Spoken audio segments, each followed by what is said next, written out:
Hi, Cynthia. How are you doing? I'm good. How are you? Good. Long time no see. I know. It's been ages. Ages. Let's get into some of the craftiness of all this. Yeah. You're playing Elphaba and Yeah. Wicked.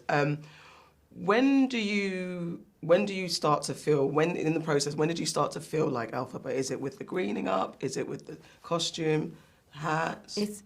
I think it was when I first did the full green makeup, when everything was put together. So we did a makeup test, full makeup test, where we had hair, makeup, eyes, and hat. And that's when I was like, oh, she's here.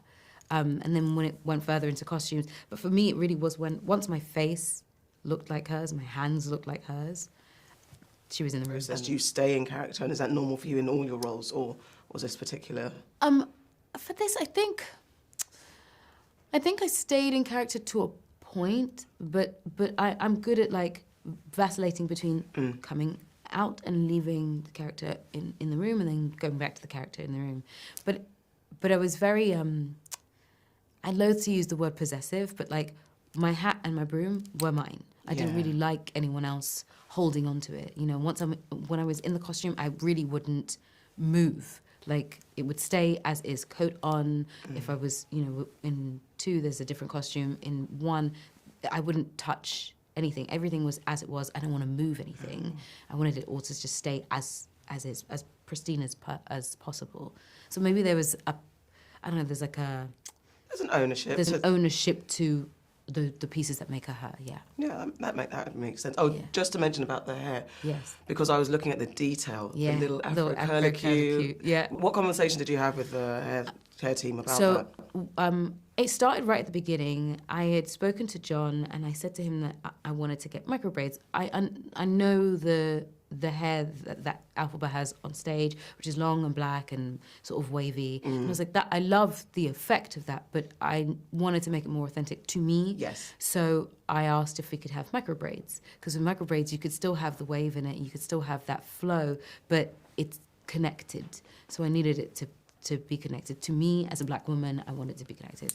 And so my hairstylist, Sim Camps, who I bought on from Luther when I did it, she bravely stepped into the role, and she took over. She just was like, what do we want to do? How long do we want it? We talked about the colour. We knew that we didn't want it to be black, but that nearly 1B. Black. 1B, that's right. And we went through different highlights. So there's like a light brown in there, and as she gets older, it becomes a little darker. And we really talked through what I wanted the little kiss curl to be, and we had like a wonderful little, we call it the kitchen. Yeah. And we just worked through all of those. So we did little twists at the back, so that it was like the hair that we have. Yeah.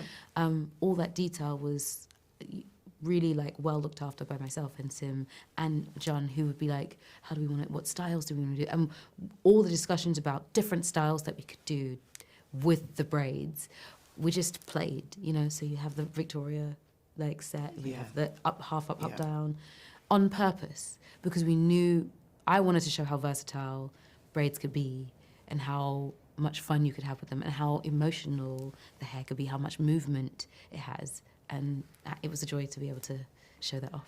And we saw it, and it worked, and thank you. Thank you. You're a singing savant. We know you're amazing at singing. Thank you. Phenomenal. But were there any songs that you struggled with, maybe adapting your strength of voice, even though you need the power? But I don't know. I mean, I'm not a singer, so I don't know. I didn't really struggle with any of the songs, but what I really wanted to do is try and... I sort of decided that I wanted to tell a bit of a story in her journey in the songs. So she doesn't blast off from the beginning. I kind of wanted her to earn that.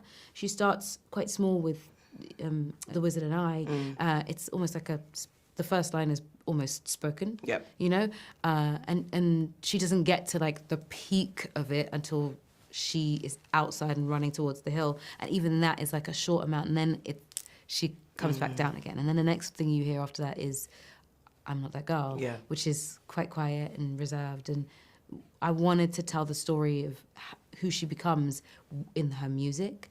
I didn't necessarily struggle, but I definitely worked to create a bit of a through line to get there. And I had the wonderful help of Stephen Schwartz, who wrote the music, and Stephen Oramus, who is the musical supervisor, who allowed me to sort of put me into the music. Yeah. And your journey from on stage and screen, Yeah. and this role comes to you. Yeah. Where does it meet you? Where does it find you personally and career-wise? Like, what is this doing? What does this role mean to you? Yes, but where does it meet you? Had it met you? I think it met me at a time that I was ready for it. I think I was ready for a big, giant challenge. I had done a lot. I had done some amazing things and played some wonderful roles, and I think I was yearning for something that pushed me more and gave me this amount of responsibility, because I know it's a huge responsibility and it feels that way, but I'm really happy for it. I'm so glad for it, because I don't know that this opportunity or something like this comes along very often. No, it doesn't. And so I'm really also very aware of how little this happens. And so to be able to like have this in my hands meets me at a time when I'm ready to take on the challenge. I don't necessarily think there's any trepidation, but I'm very aware of how important it is. And I'm willing to lean into the importance. Yeah. And are you proud? Yeah. Yeah. Really proud of it, yeah. And a moment on screen that you're like, yeah, I did the damn thing. There's a few, but I think the biggest moment is that last shot where it's like the last note of Defying Gravity, but it's when the screen is just my face and I speed off. It's that, and then the Osdalsforum when it's like because I was proud of myself for being able to put my feelings, like really actually hone into what I was feeling in that moment without being afraid of it. Lovely. Thank you guys, and thank you. Thank you.